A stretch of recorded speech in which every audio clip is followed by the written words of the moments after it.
Right, today I thought I would demonstrate or show you me doing my inking for this panel. I just do the one panel. Normally I do the whole page, I might sort of work my way through the panels and then go back over them and things like that.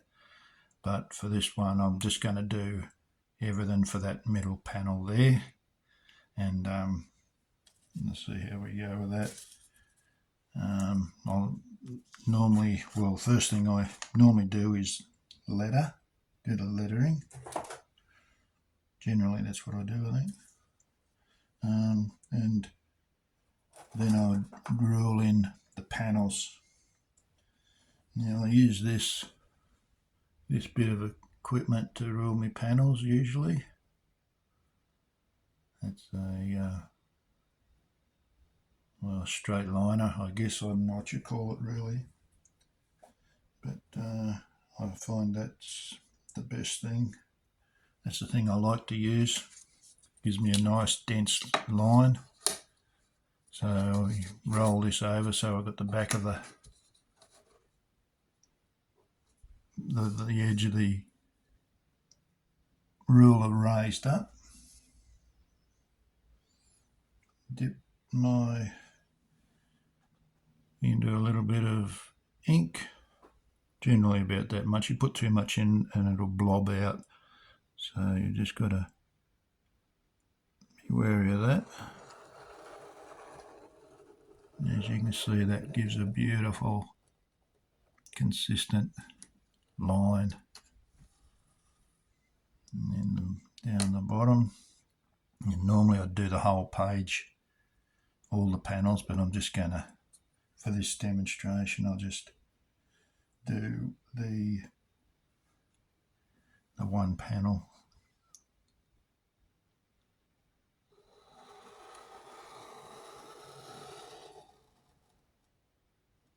And you just got to wait for that to dry. When you ink, or when in between, if I'm having a bit of a break, see there's a little bit of ink still left in there. I don't want that to dry in there, so I'll wash that out. I've got a little jar of water here. I'll use that to wash my brushes regularly, and also my pen nibs, and also this liner as well, just to keep it. You don't want, or from my experience, how I understand, you don't want the ink to build up, because it'll dry in there, and once it dries, it seems to slow down the flow of ink, and you'll get more blockages, and it just won't run the way you want. You can adjust the width by screwing this thing in and out, and adjust the gap there between the two points there, the two jaws. That's still wet. I just turn that a little bit like that against the light, and I can see it shining, which tells me it's still wet. So I'll just give that a bit longer to dry. I used to use these.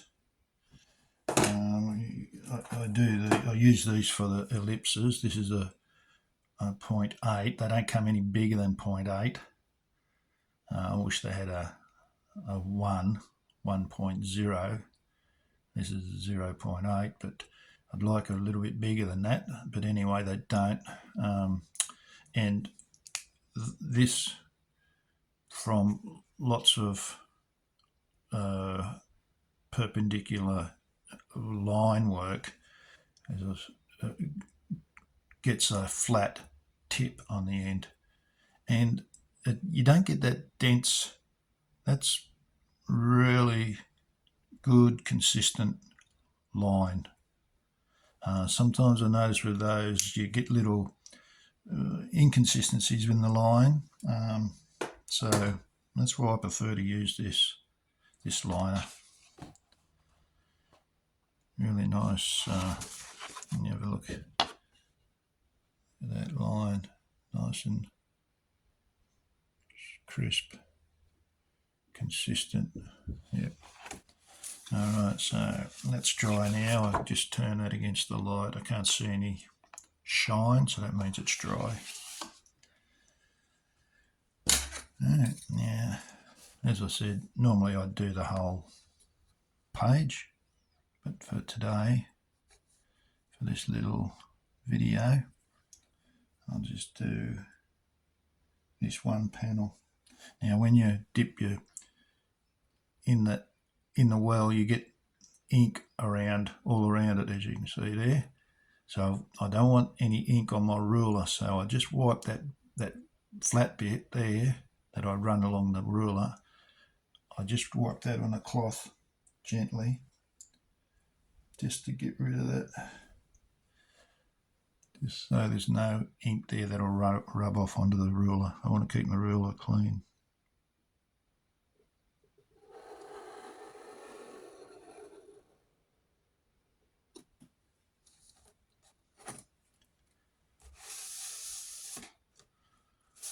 I'm going to try and keep this in shot for you.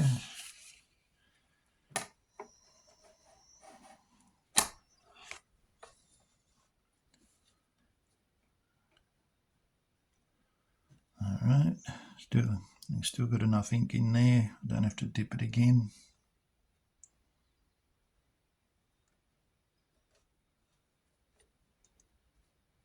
Just get it running along that line.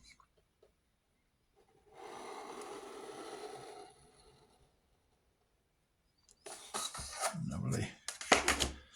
Alright, now that's that done.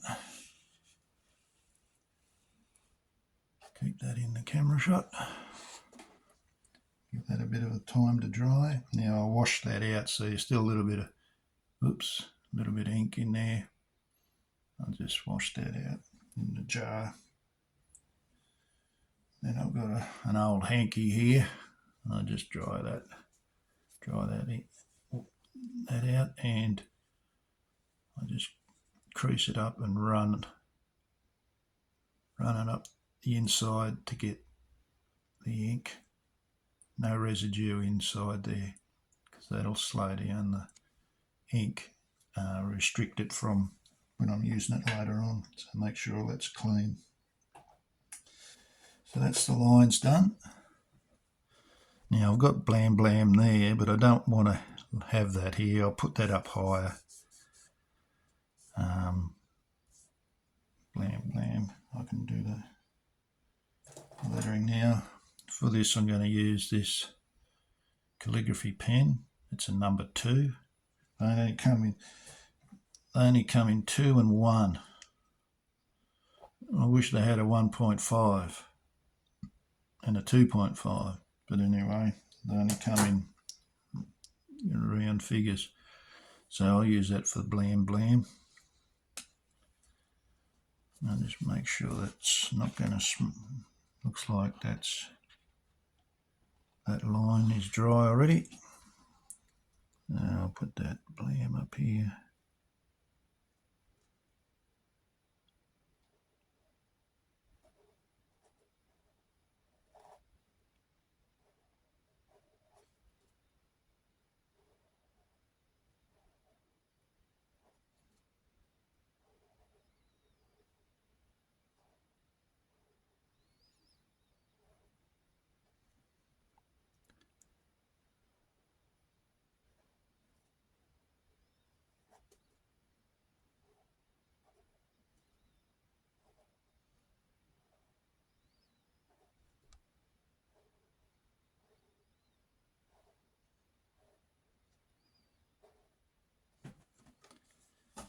That's done.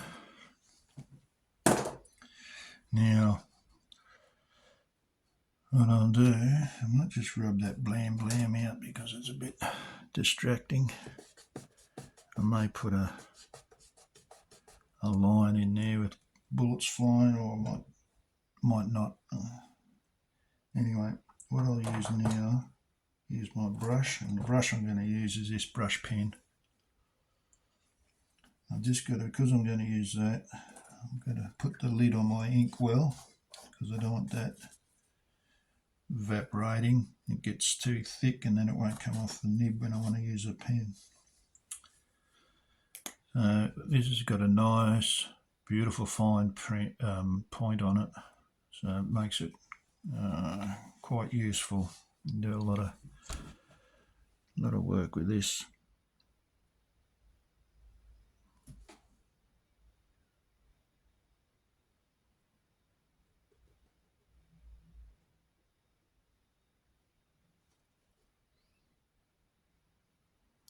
Only just in the last year or so had this this brush pen, and I like it a lot.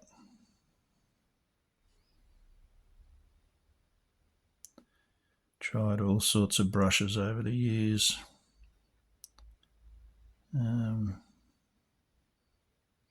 But I don't know. It's not, I think the best I ever had was the Winsor and Newton series. Was it series 7? They're beautiful. If you get a good one, they really make drawing, inking a lot of fun. But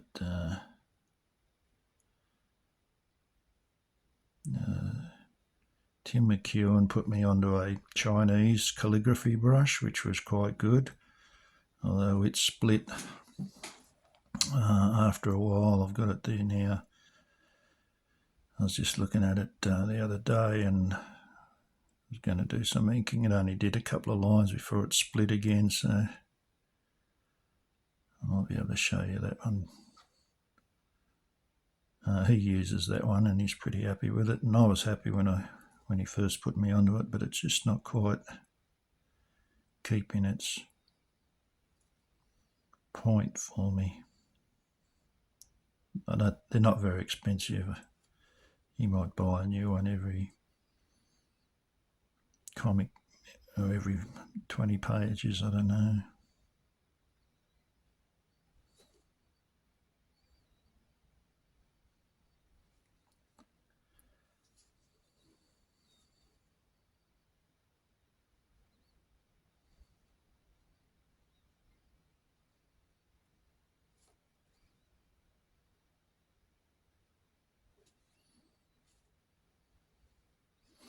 Just see what I've drawn here.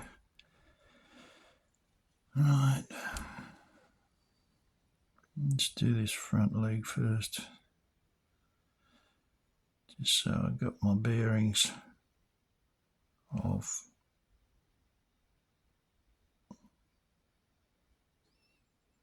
this horse. I don't want to be drawing over the top of it.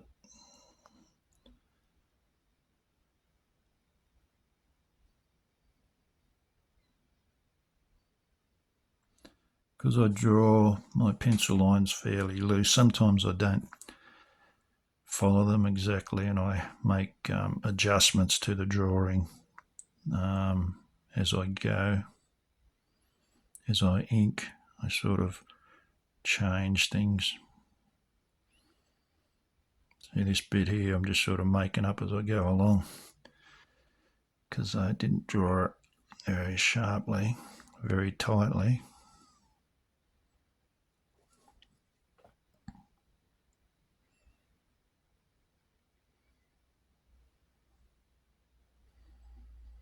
Imagine his legs up pretty high. He's leaning right forward as the horse rears up.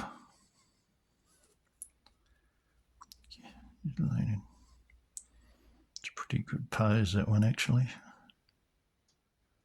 I like that pose, the way he's leaning forward like that, sort of, as the horse rears up.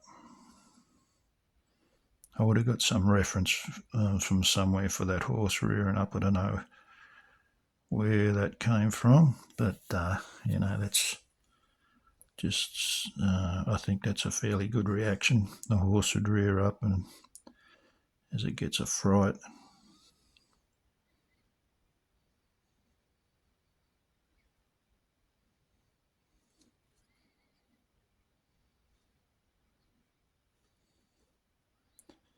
change the attitude of that. Give that a bit more curl there. Just come around the side of the horse. I'll put that side of the brim up there. When I ink, I tend to grip the pen or the brush just a little bit tighter than I do when I'm penciling. For some reason, I think it's because I'm trying to keep a nice steady line. It might be why I do that, but it makes my in here very sore, tired, and gets fatigued. I might do his coat sort of kicking up there, like that. And he's got his swag here, his bedroll.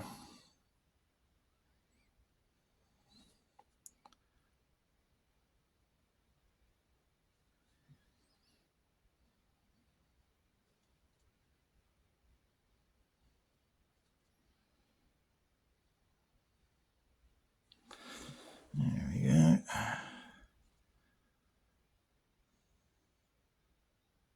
Just you got to concentrate a bit, obviously. I can't talk too much when I'm concentrating. Now, just sort of indicate this. I might have to get the pen, the nib onto that.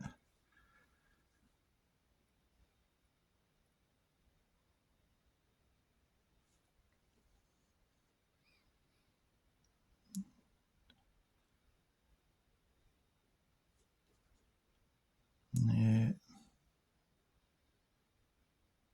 Little throat strap. His mane here.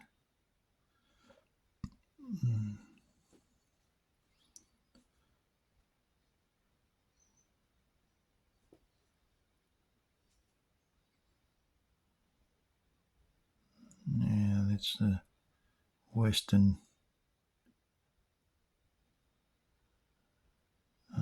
bit.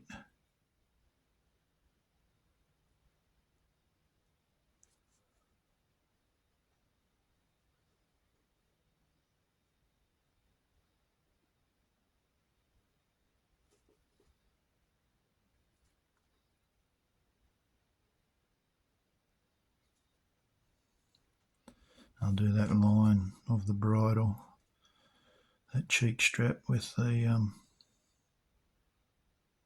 nib.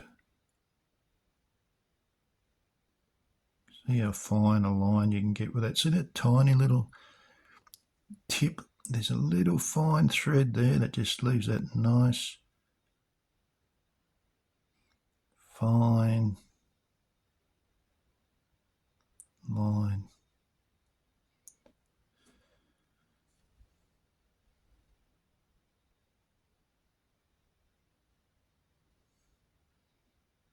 And try and get a bit of variation in the line. An old, I used to go to life drawing a long time ago. I haven't been for years now. But remember when I was a young fella first going to life drawing, I was getting fairly reasonable likenesses, but the instructor or the teacher, or whatever you want to call them, he said, you know, your drawings are good, but there's no variety in your line weight. Put some variety in there and it'll make it more interesting. And he's right, you know. You've got to try and, you know, it does add interest. Of course, you got Hergé doing Tintin, and he was famous for his, what do they call it, the dead line or something?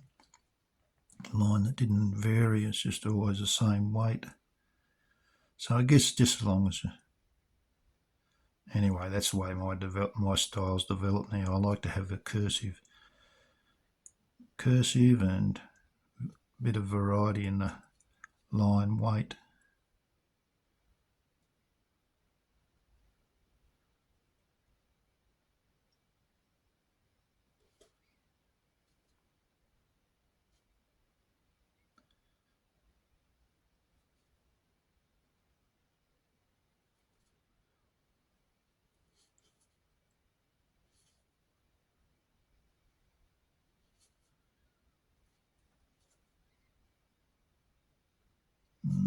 Not much to say there about all that. Hope it's all on camera. Yeah, what else can I say? Ed Kearsley's got a YouTube channel. You can watch him draw, and he also has, I think it's a comic. He does an hour-long chat with Ryan Christopher called Comics Are Rad, and that's quite entertaining. They talk about comics they like and discuss all sorts of things. And Ed's a great artist and story writer.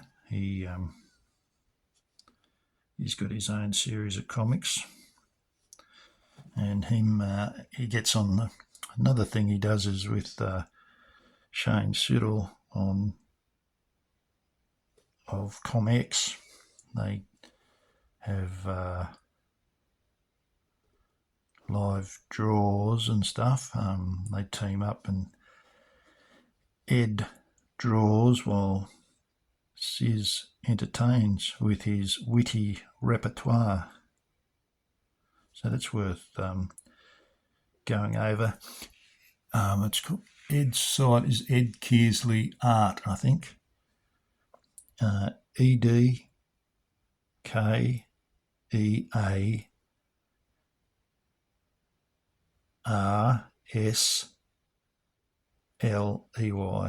Ed Kearsley Art, A-R-T. And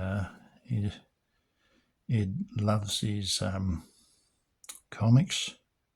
So does Sis. And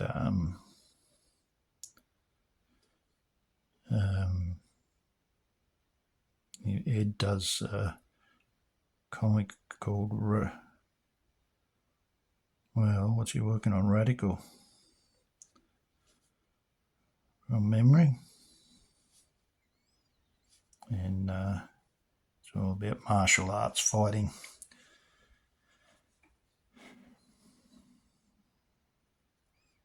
Well, people getting into trouble and fighting their way out of it using, like Enter the Dragon sort of thing. Enter the Dragon? Oh, I don't know. Like one of those games. One of those games you buy.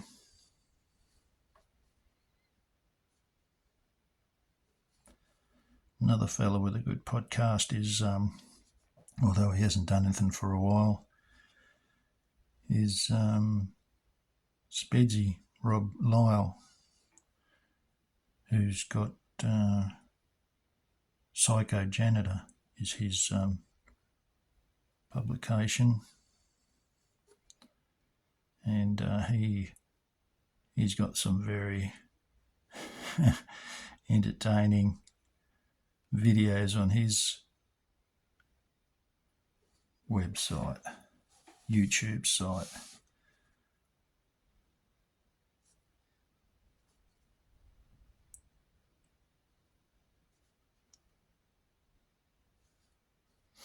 Now, did I have bandanas on these blokes?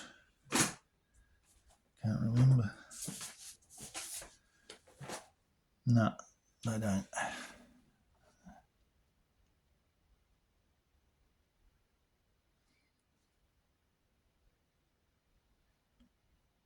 So yeah, go and check out Rob's YouTube channel. It's a very good Australian He's a funny bugger. Likes to tell a good story and doesn't care what he talks about.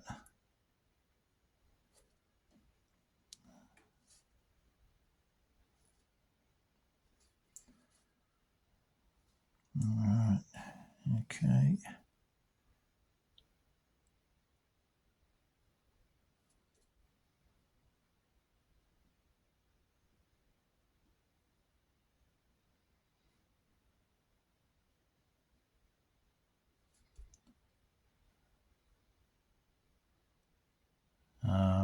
The other one I was mentioned in another video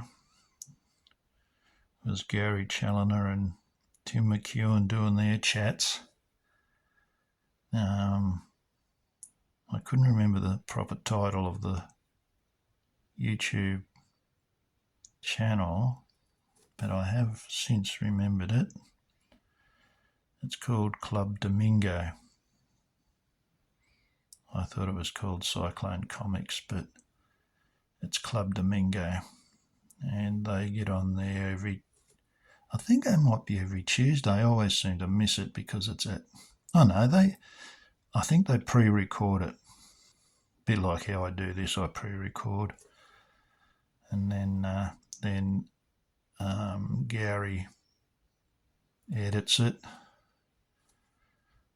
I don't know if there's much editing involved. No, you'd have to ask him, I guess. That's pretty spontaneous. And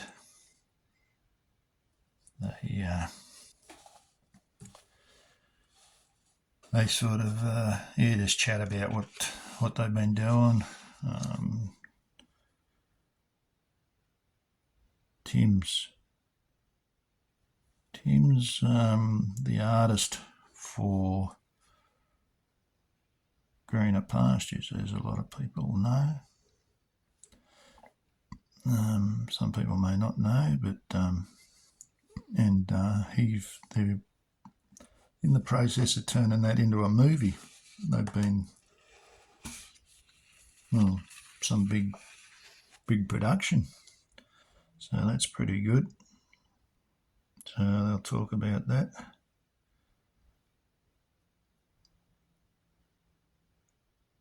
And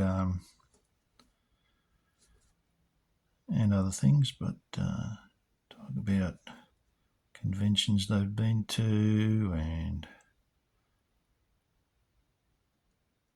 I might just use a ruler for that. It's a big long straight line.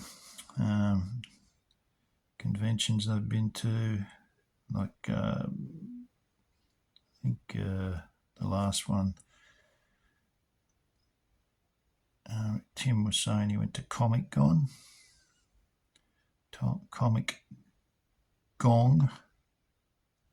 at Wollongong on the south coast of Sydney, New South Wales, just south of Sydney.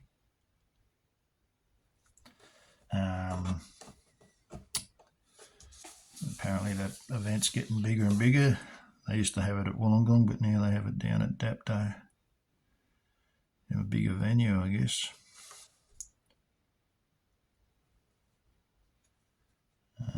So it's going from strength to strength, that particular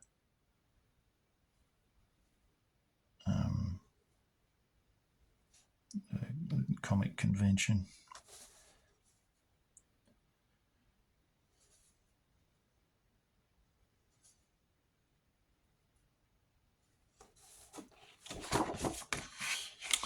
All right, I'll just try and keep this in shot for you. Hopefully that's still where you can see it.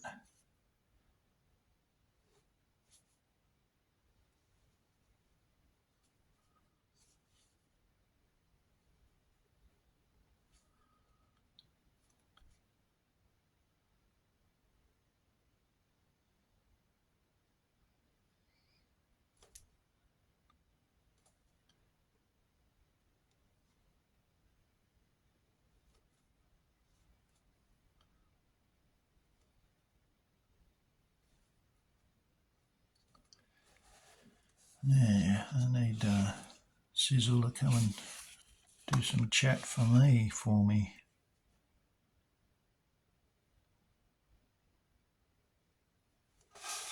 While I'm doing this, I'm not very entertaining. And this bloke's got the high boots outside his trousers.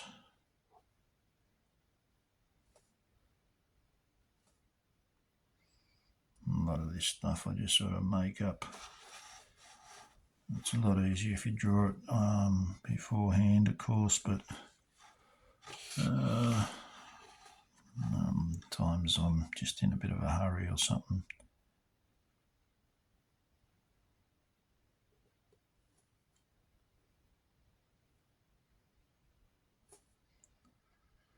And yeah, I just say, oh, it'll be right on the day. I'll wing it.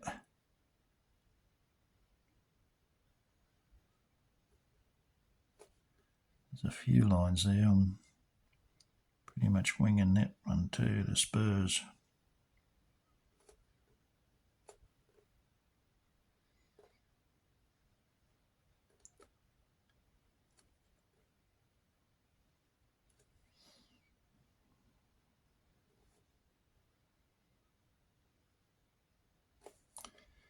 Yeah, that should be square. Like that, I think.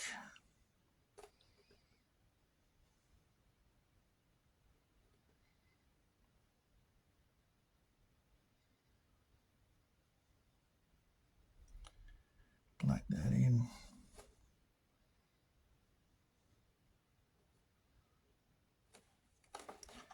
That's about right.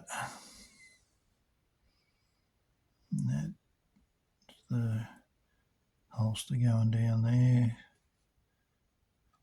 Put that black, nice black ink in this, but I actually topped this ink up with some Indian ink that I had. This thing ran out of ink, and I had to pull it apart and put more stuff in, put my ink in.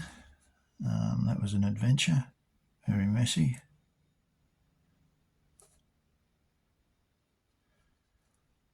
But this has lasted a long time now.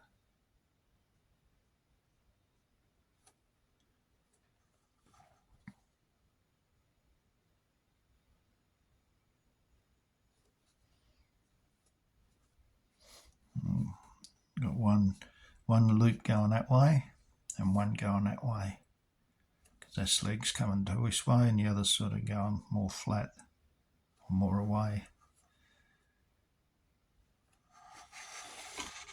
And just put some hatching in there. I might do that with a nib. Alright, now this bloke's brim's a flat one. Hope I'm still in shot.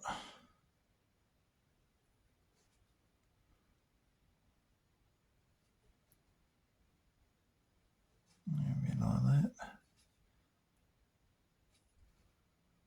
Some of the people do pencils really sharp nowadays. Because I always ink my own stuff, I find I don't have to worry too much about getting really sharp pencils. I can be a bit lazy and say I'll wing it on the day, and yeah, so that's what I tend to do. Although sometimes I get to a drawing and I think, oh man, I've got to do a bit more work on that before I start inking. Or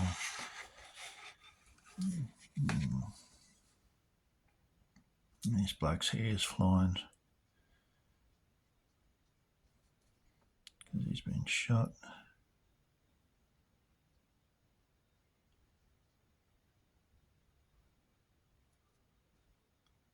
I put a part in his hair there.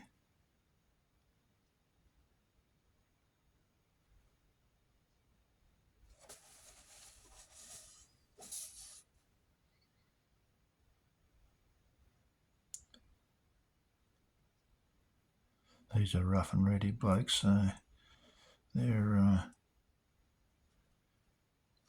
hairstyles are not neat and tidy. I rarely see a comb.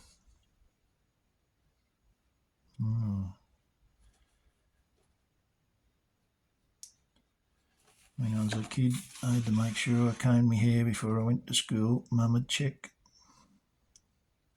Didn't stay combed very long. Alright, his back's arched.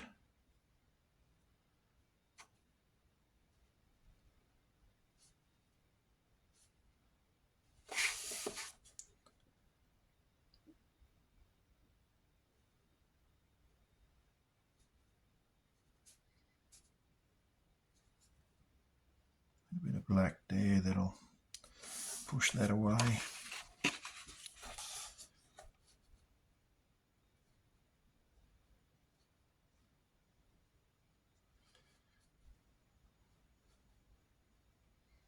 Got a feather in here.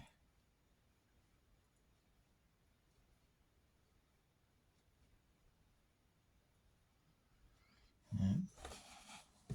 On this other leg as well. Make sure I don't. This stuff stays pretty. It puts it out fairly thick, and sometimes you just got to be careful you're not putting your hand in wet ink.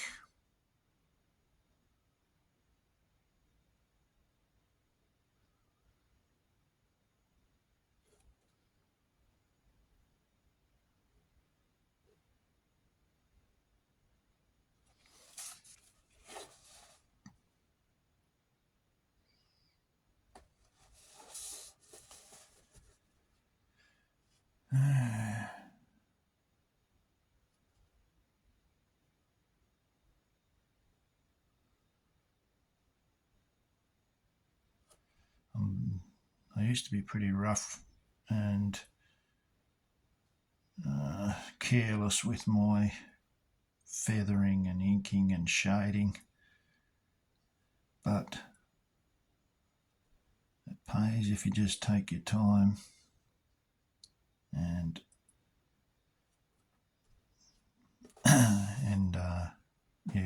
just try and get it even. I think I developed a bad habit when I was first started inking, doing ink drawings and stuff. I was a fan of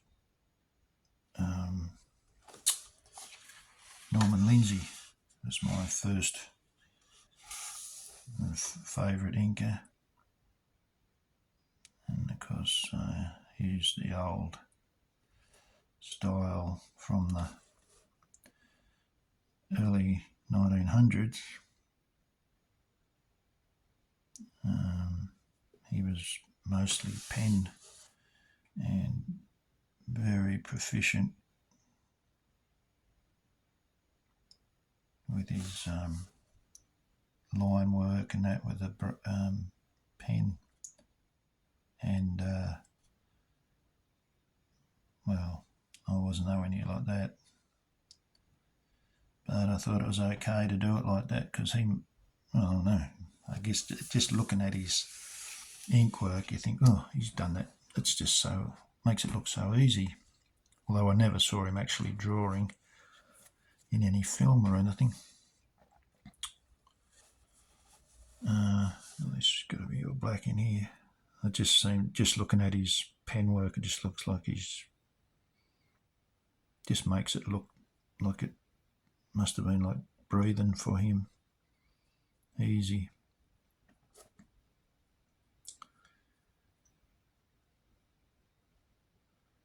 Put that all in silhouette there. Just for now, I'll just do a bit of hatching there. He's in the dust. This will be in the dust. This So be in shadow.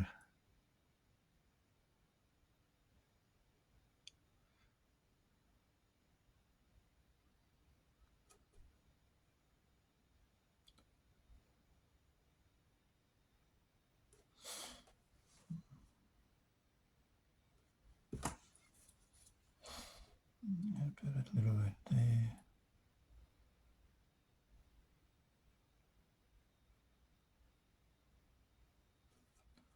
Alright, now here, put that shadow there, bring his leg forward.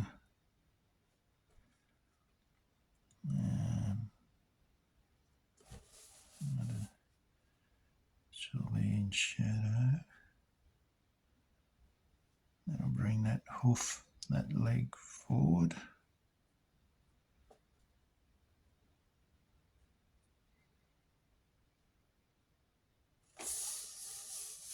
Try and get this in a shape to indicate his belly, the horse's belly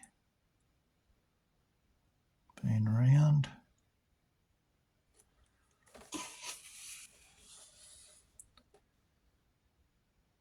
Don't look like ribs though. I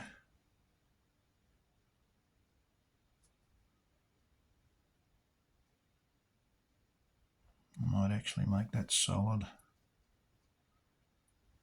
Yeah, that looks a bit better. A bit of feather in here.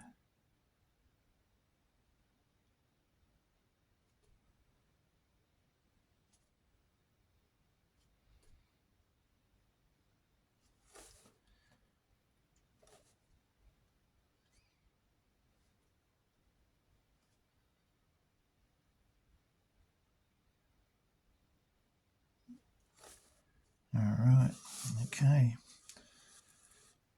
Alright, I'll leave that for now, and I'll get my other pens. So that'll be it for the brush for now. I may come back, or I'll probably put some shadow there, probably on that brim of that hat too. We'll just see what I could do with the get this a few straight lines here. Do this with use this as a number 1.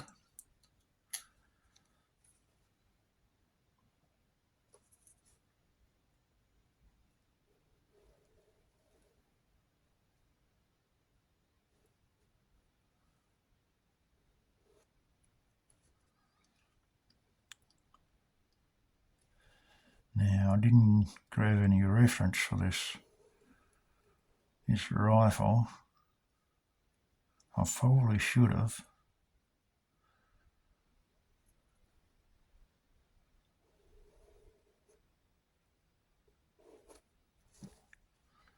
Yeah, that looks a bit like a 303 like that. Hang on.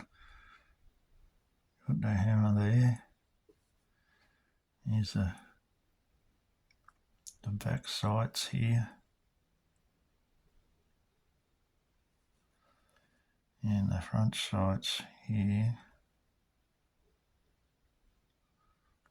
It might come out like that.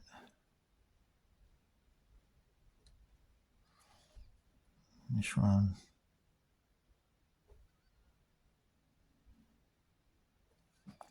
Something like that.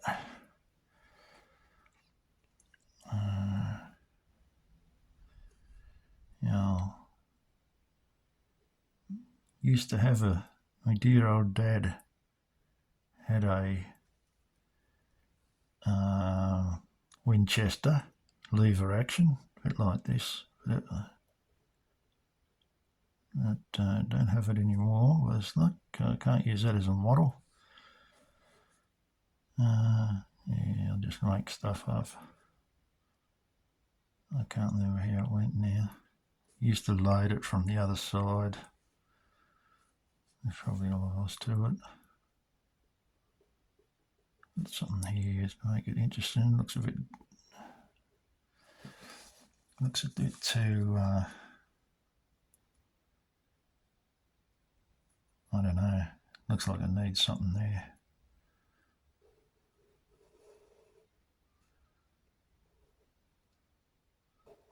See, the good thing about this is a chisel point. It's a chisel point, so if you turn it to the side, it can give you a very fine line. You just got to turn it back the other way, and it'll give you a thick line. So they're pretty versatile. I like them.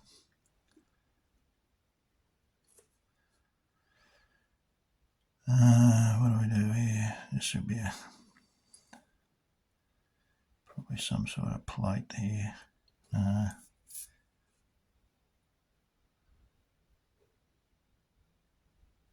Something like that. Put a couple of screws in. That'll do for now. Just do a little bit of the, like that. Get a feather in there.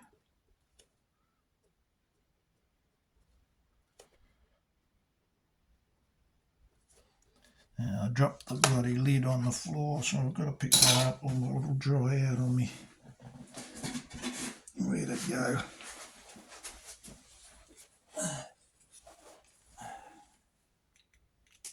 Right.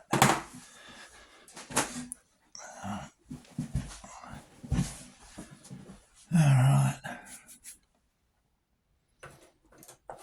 Right, now I'll use the nib on a few things.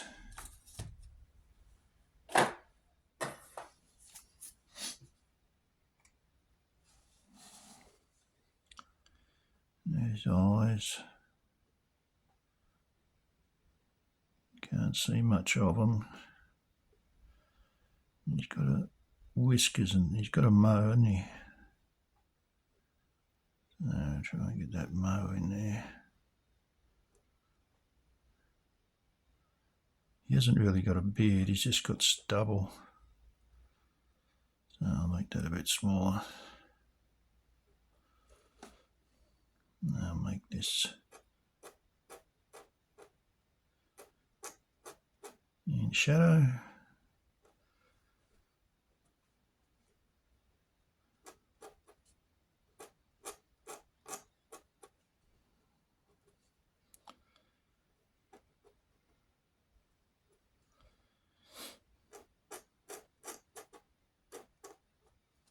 There we go. That's about him. Yeah, Jesse's up here. He's got his smoke in his mouth.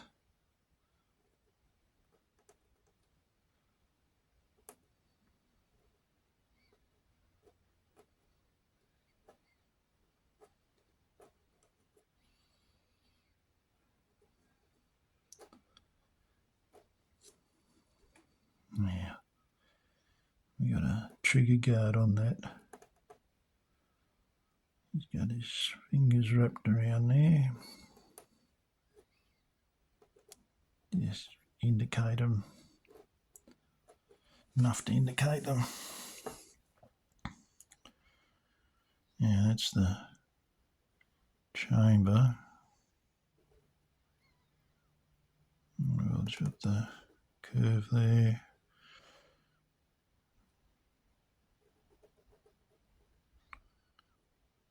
Just put a dot for the barrel, for the muzzle.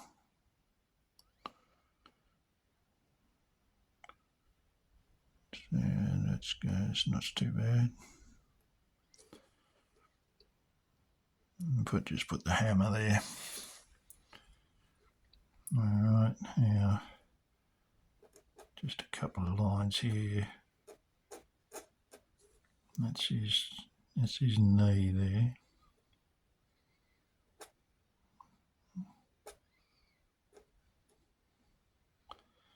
That's his bedroll. This is his coat flapping in the air.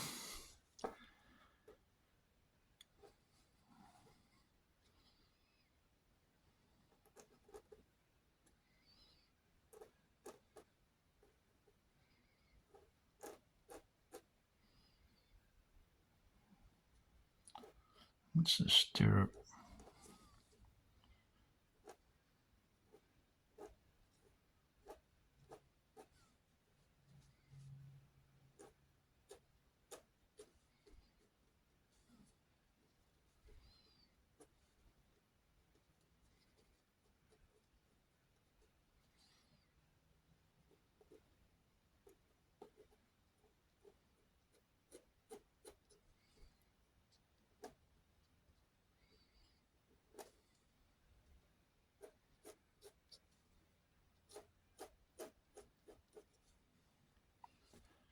That's his other foot. That's the stirrup.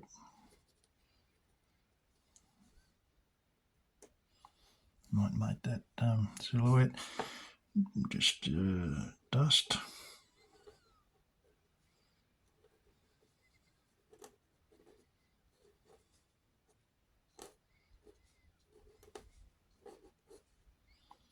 Kicking up a bit of dust, which is good because horses' hooves are a nuisance to draw.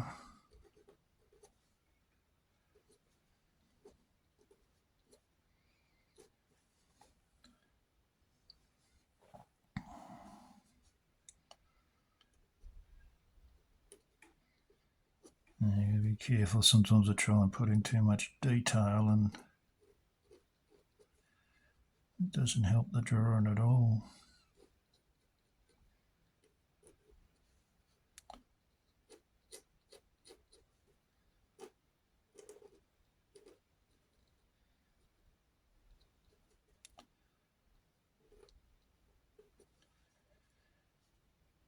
Yeah.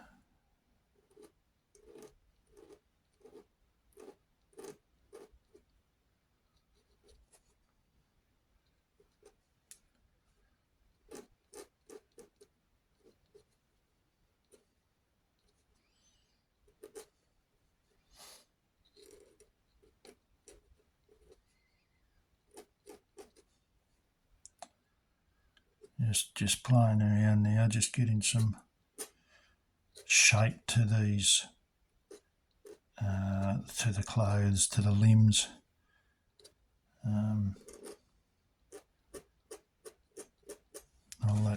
All these lines are just trying to get the forms, help indicate the forms of the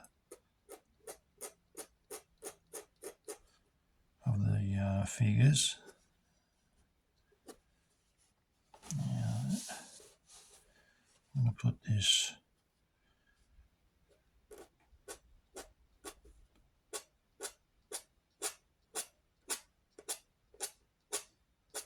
I just hopefully push that coat tail further back. Might put a seam in here where his jacket is.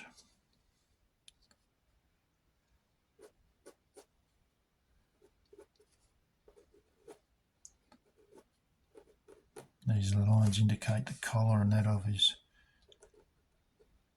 coat and shirt.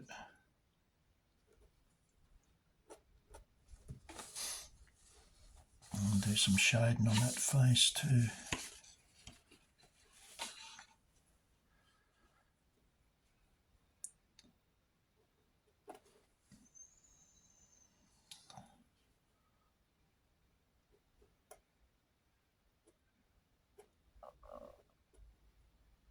Try and give him a look of,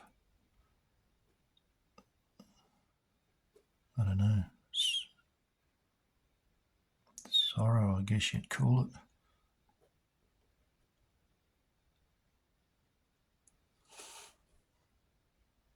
Sometimes it just takes one little dot to indicate certain things, and one dot can make you or break a drawing. There's the shape of it. Tiny little thing that's barely visible to the naked eye, but it's there, and anyone looking at the drawing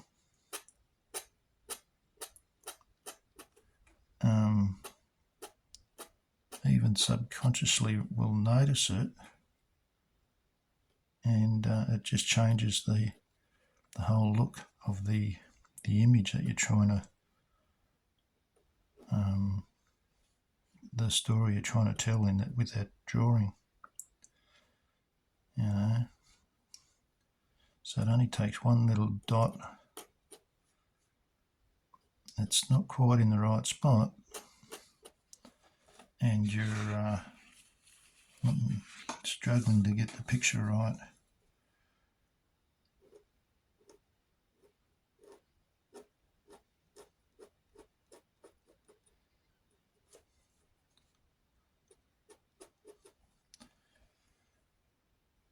Alright, now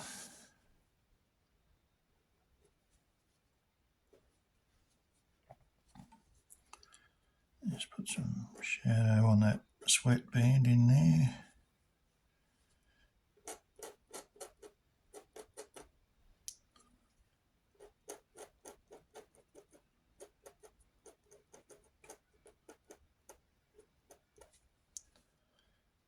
There we go.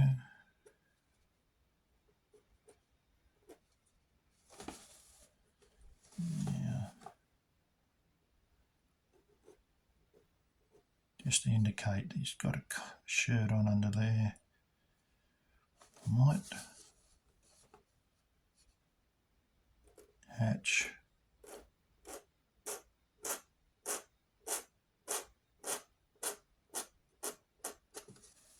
that, and that brings this arm forward a little bit this side.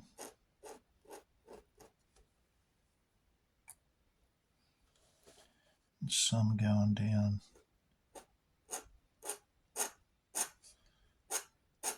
that way too.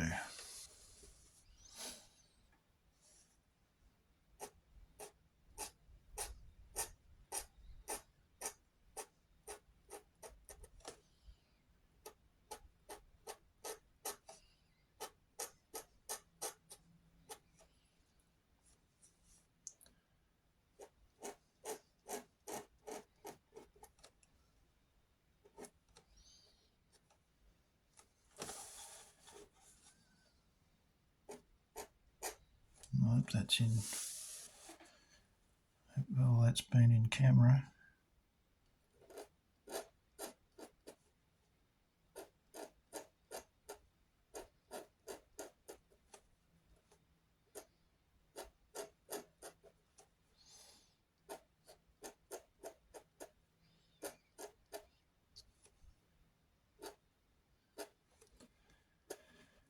Yeah, the other day when I did that video, we were looking at Russ Heath's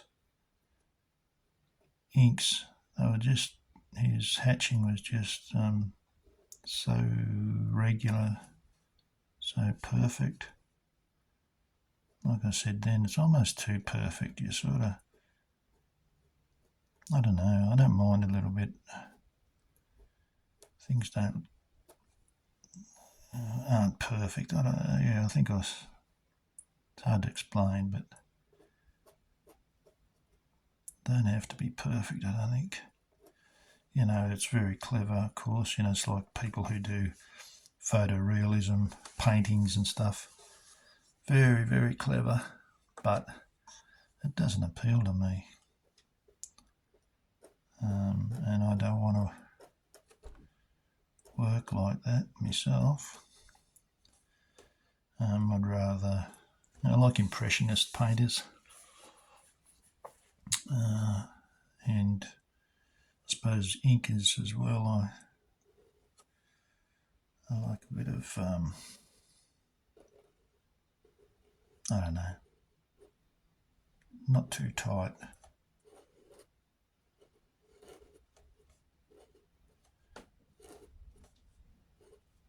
Just kicking up a few stones here as he falls. I'll hatch that under that foot.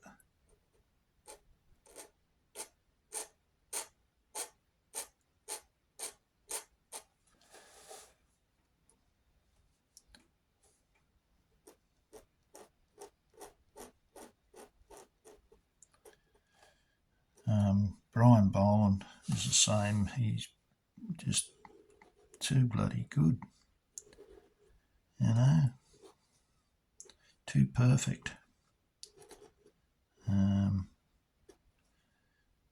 Very clever, but I actually prefer, you know, Cam Kennedy and who's the other one I like? A few of those, just different. I can't remember, buddy. For some reason, my mind goes blank when I'm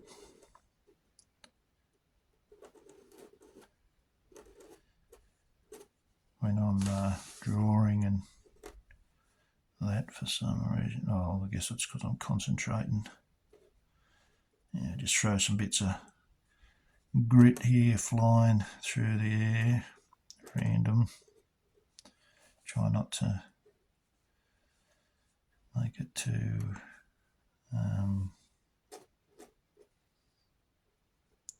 contrived. That's where a good splatter of ink is sometimes so much better than doing little dots because it's so random.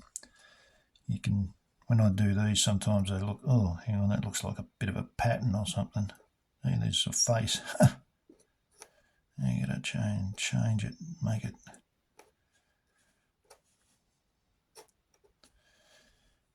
Yeah, all right, well, that's coming along all right.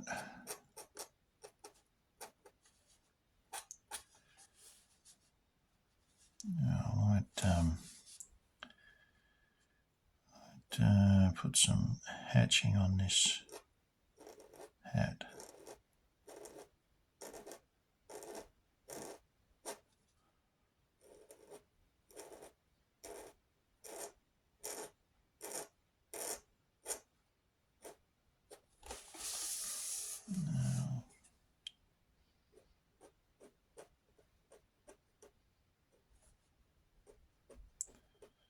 Now you can't say my hatching's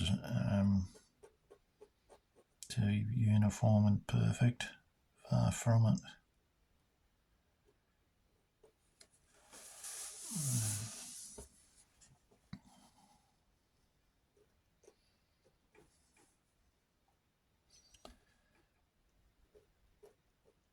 Yeah, they're sort of like machines, some of those blokes. They just do it so perfectly.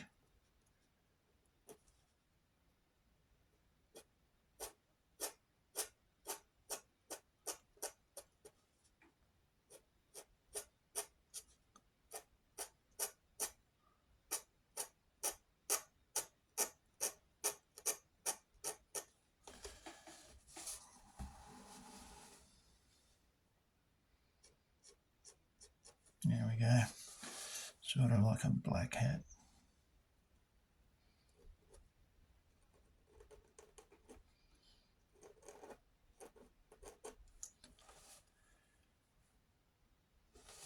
Oh. Need some shadow underneath him there.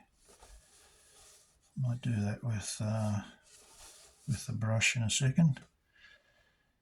Now, just got to hatch. I don't have to, but I think I want that hat to be black.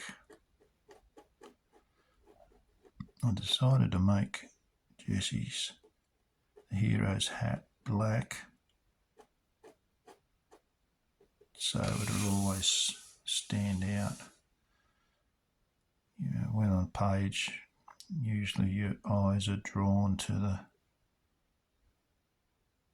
solid blacks.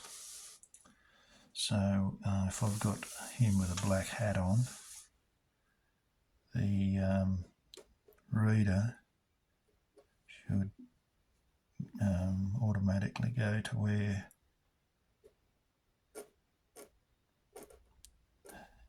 Jesse is. That's the plan anyway. I don't know if it'll work or not.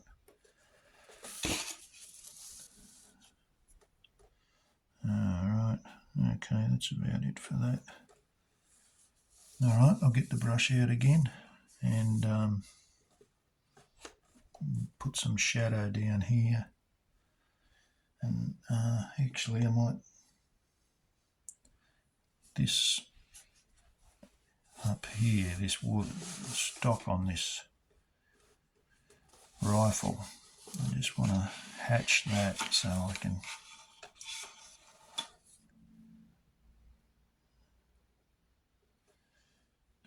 say it's like wood.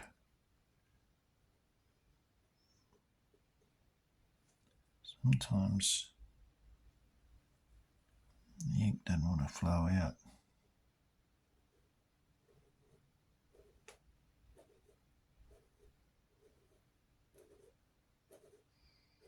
Just a nice fine line there.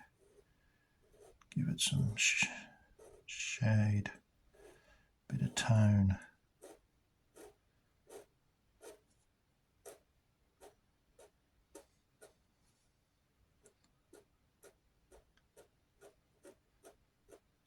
That's the wooden part. Like say this might be the wooden part too.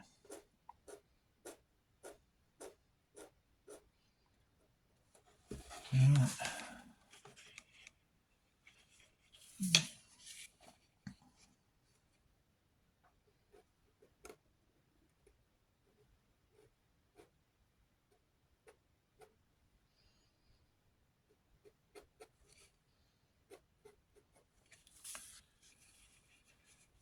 Alright, it's not looking too bad. Hope I'm still in the camera shot. Just wash that nib, dry it. I don't know if I showed you, I just dry that on a bit of hanky, an old hanky. Put that there. Grab the brush again. Put the lid on my inkwell. Seems to, once it starts evaporating, it starts getting too thick, and then it won't flow off the nib very well. So, alright, I'm still in. Yep, still in camera. Yeah, I want these blokes in the air, so I put the shadow down there like that.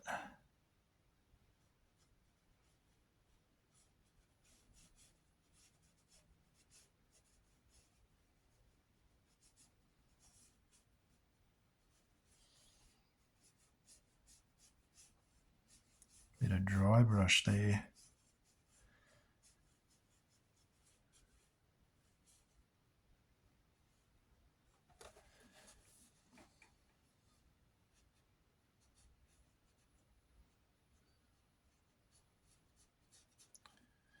Hope that's still in shot.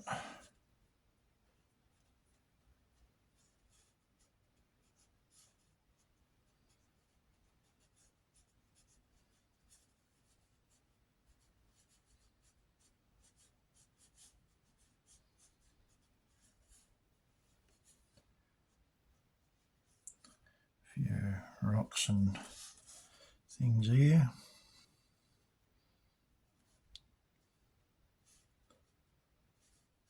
Use the brush in the foreground.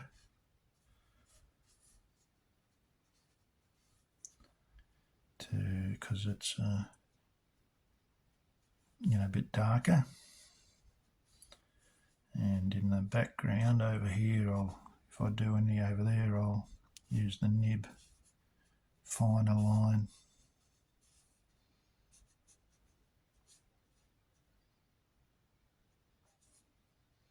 A few rocks.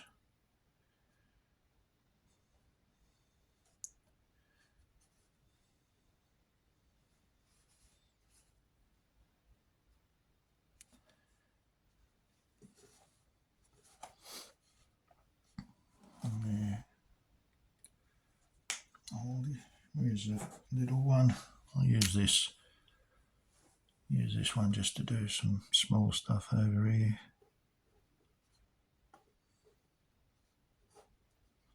I do this sort of a zigzag like this to help give my image depth by going back and forward like this. It gives more, it helps me get that feeling of perspective.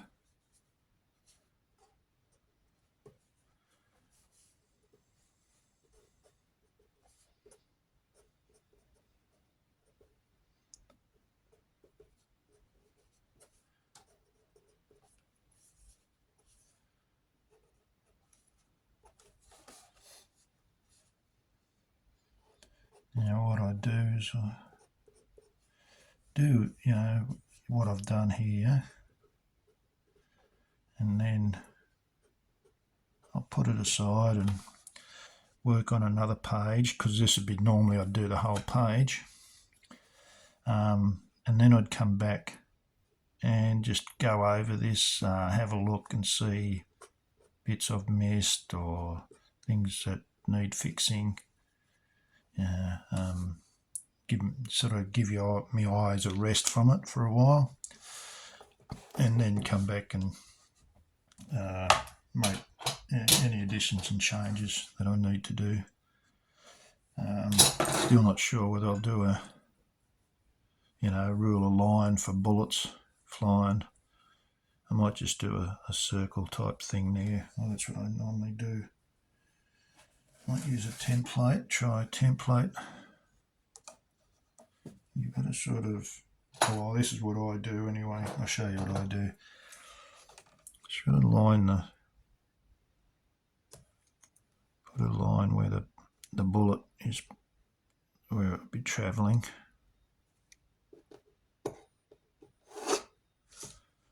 There might be a couple blam, so there's 2 bullets.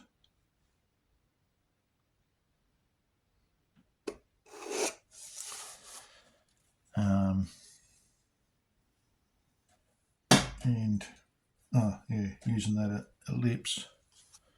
So the ellipse has got markers, I think I mentioned in another video. It's got these markers halfway and at the quarters. So just sort of put a suitable one on there and put it on that line I've drawn. I only want it not too big.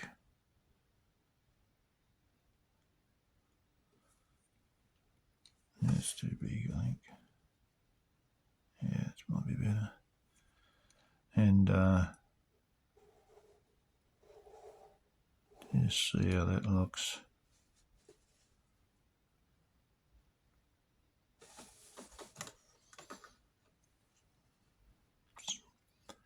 I'll just leave that there, and see, there's another way you can do them is by, that's the order to indicate the flash of the pistol shot, but sometimes you do things like this. But because of the reins and the horsey, I may not do that. I like it, leaving it the way it is. I'll think about that. Alright, well that's pretty much how I ink it. I'll do that over the whole thing at once. Yeah, as I said, I'll come back and check that and make changes and adjustments after I've given my eyes a rest from looking at it. Alright, that's all for this video. Yeah, I hope it's been alright for you, been of interest. I'll maybe do some more later on. Alright, that's it for now. Take it easy. Bye.